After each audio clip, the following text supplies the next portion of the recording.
Hi, my name is Suzanne and I am 53 now, and I was diagnosed in 2018 when I was 48 with head and neck cancer. I found the lump in my neck, which turned out to be the secondary tumour, and my primary was in my left tonsil.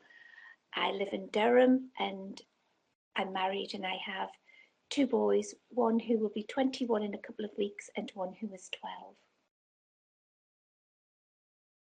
I initially found the lump in my neck, and I'd had previous issues with my thyroid, so I contacted the doctor the next day, my GP, who then sent me to a clinic because we have insurance, and that was the very next day, so things happened very, very quickly.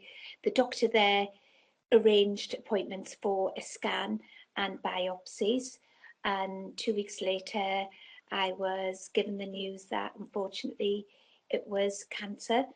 It didn't really go into much detail, so that was a Monday evening, and the Friday of that week we were put back into the NHS system because he said it needed a team to deal with what needed to be done.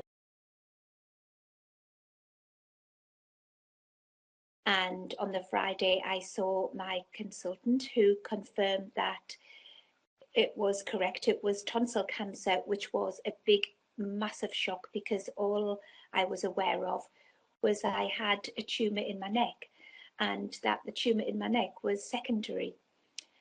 So everything just happened so quickly from there.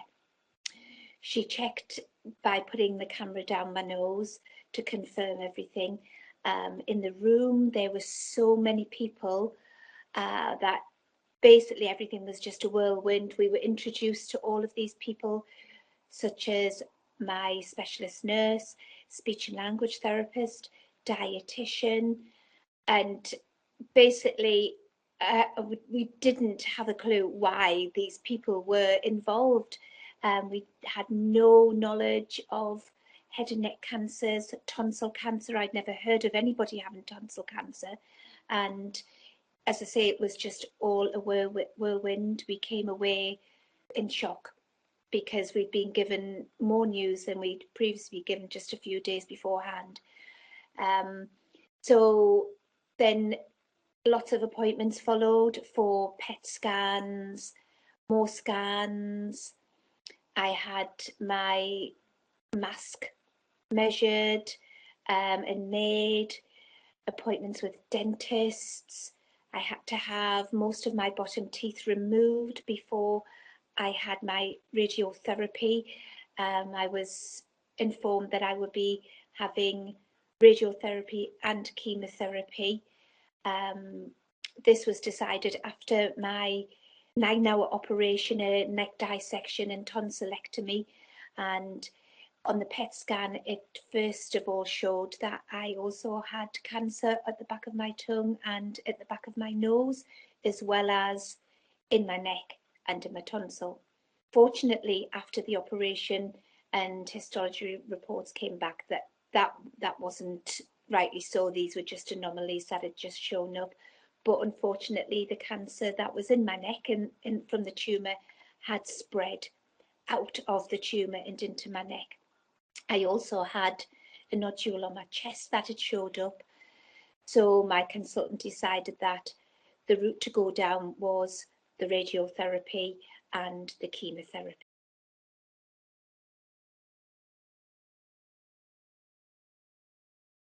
This was to start after my teeth had been removed, and then I had to have a couple of weeks to let that heal and let all the bruising settle down, unless my mask wouldn't fit.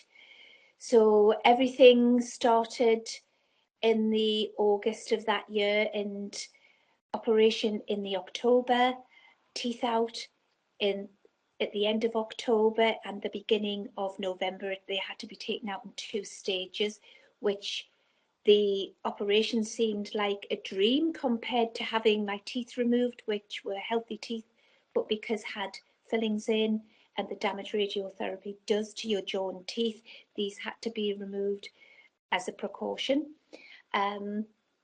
So in middle of November, my treatment started, and this was daily radiotherapy with weekly chemotherapy. And I was also asked if I would participate in some research, and that was having laser treatment in my mouth for the after effects of the mucositis, which is caused by the radiotherapy. I believed that I was having the real thing, but 2 years down the line, I found out that I didn't have the real thing. But every day I got my makeup on, I got dressed, I went for my appointments. They couldn't believe how I looked 5 weeks down. I felt like hell, but I put a face on and I went. I had 2 boys. Benjamin was only 8 at the time, and Archie had just finished his GCSEs, and the day I went for a scan in the August was the day he received his results, so I couldn't go with him.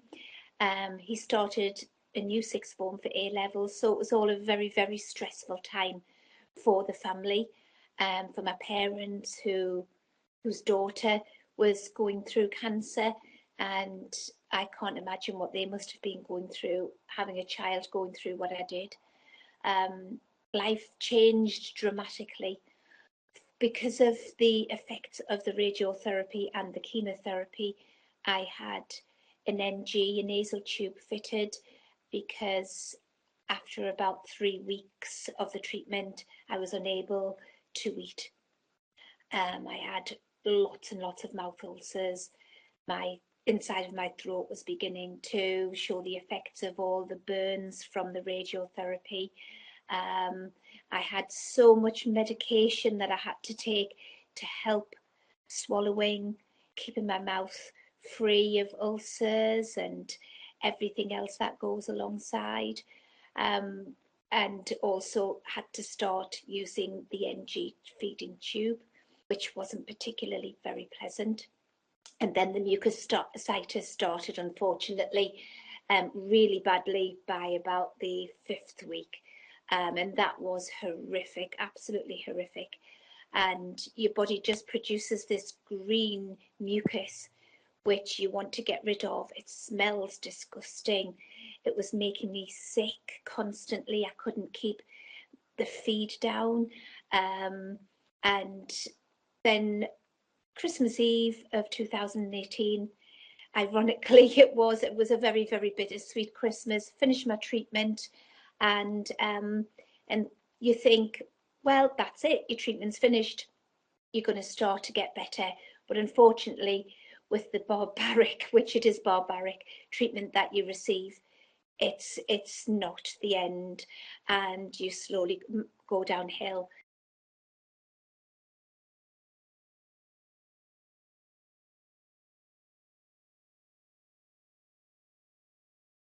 My specialist nurse and my consultant are incredible people, and my specialist nurse was so knowledgeable, and she did warn me about everything that would happen, but she said unfortunately she hadn't been through it. She could only relay that information and give me advice and guidance.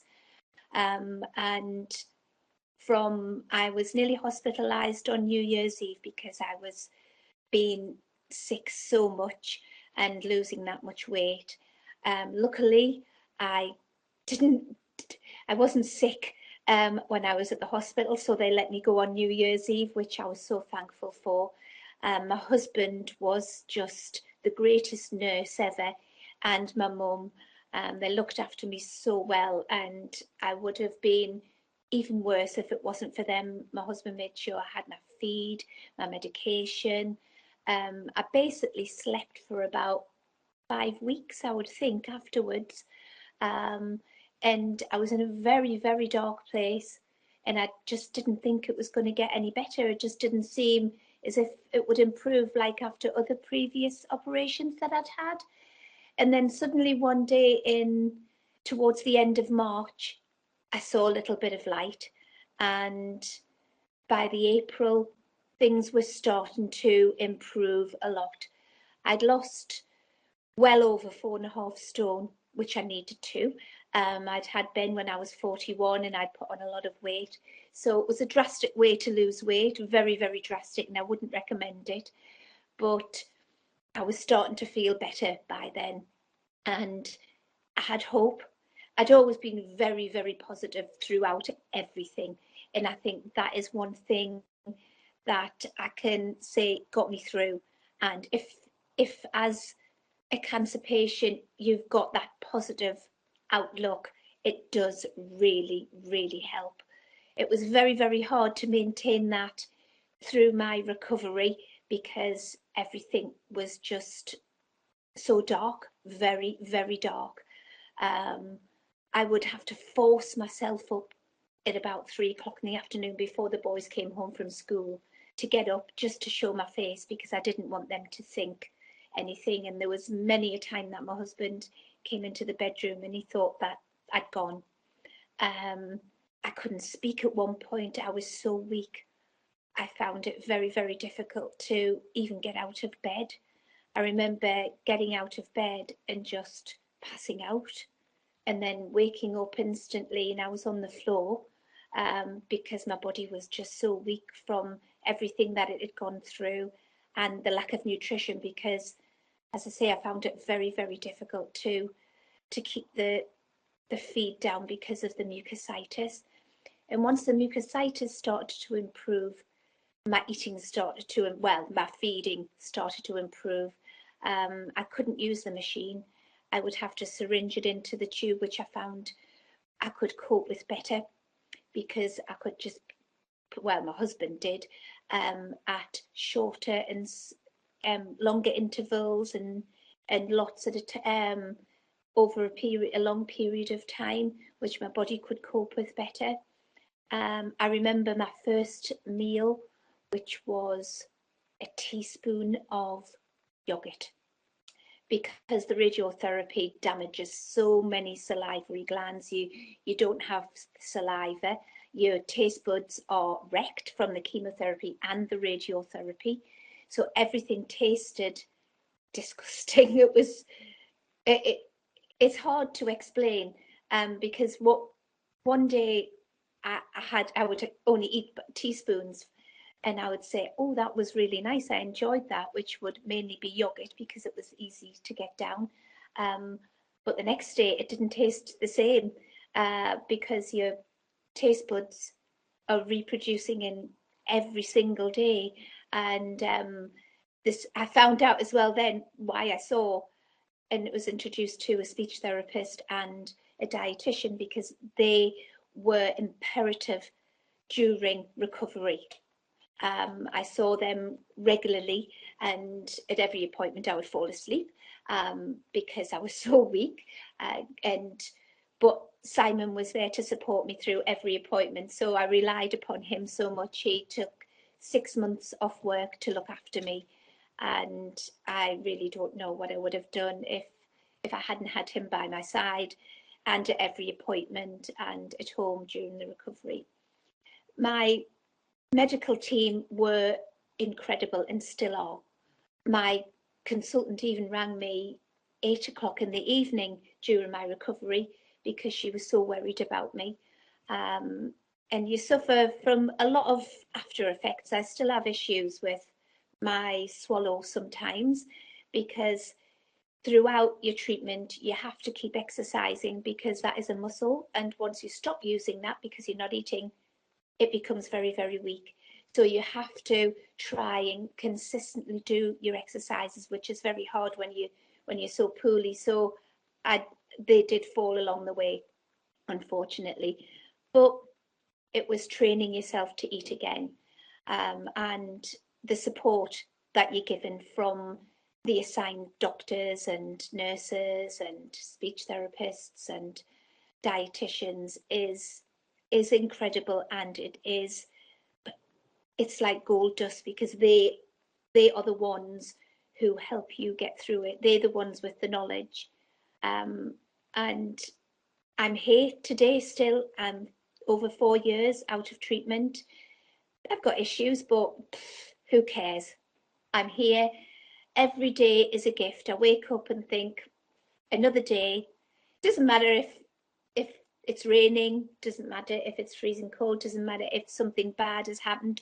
I'm still here to experience that, and I've had another 4 years with my children. My eldest son now is at university.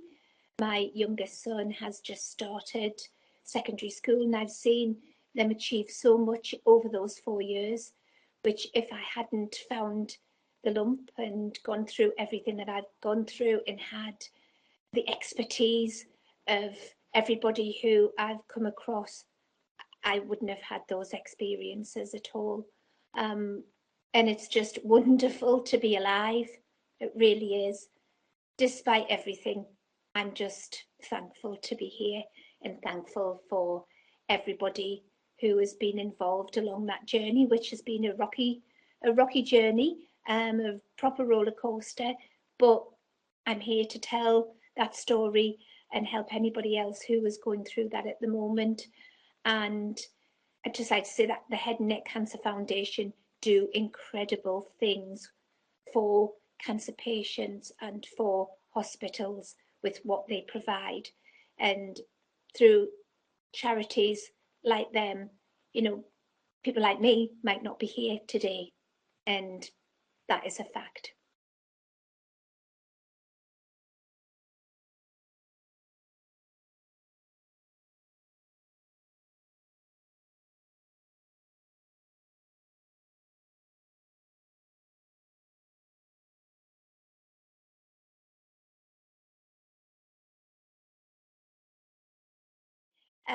My advice to everybody is, if you find something that hasn't been there before, a lump, I found my lump in my neck. It was unusual. So whether you think you might be wasting the time, it doesn't matter. It doesn't matter. It's, you just never know. I never once thought that what I'd found in my neck was cancer, but it turned out to be.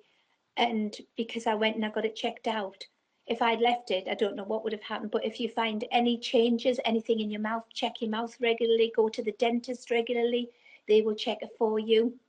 If you have an ulcer for longer than 3 weeks and it hasn't healed, please go and see your dentist or your GP or even the pharmacist. If you're worried about something, the pharmacy is a good place to go as well and speak to the pharmacist. And for those patients who are now going through head and neck cancer, hang in. It gets a lot better. It might not seem it at the time, but I assure you, you do get back to a new normal. It might be different from the normal that you knew beforehand, but in some ways it's a better normal. You appreciate everything, but it does get better. And if you have concerns, you've got your whole team there. Don't hesitate, don't worry about asking silly questions, ask everything. And one thing that I think is very, very important, always have somebody else with you to your appointments, because you are told so much that you never remember everything, and you've got so much going through your head as well, that you don't remember anything, or you don't remember everything. And things that I would remember, my husband wouldn't remember, but lots that he would remember, I wouldn't remember from the conversations that we had with my consultant, the oncologist, the nurses, everybody else. So, and a notebook as well. So then you can have a look over what's going to happen, make notes. But you will get through it. You will. And stay positive. Stay positive is a massive thing.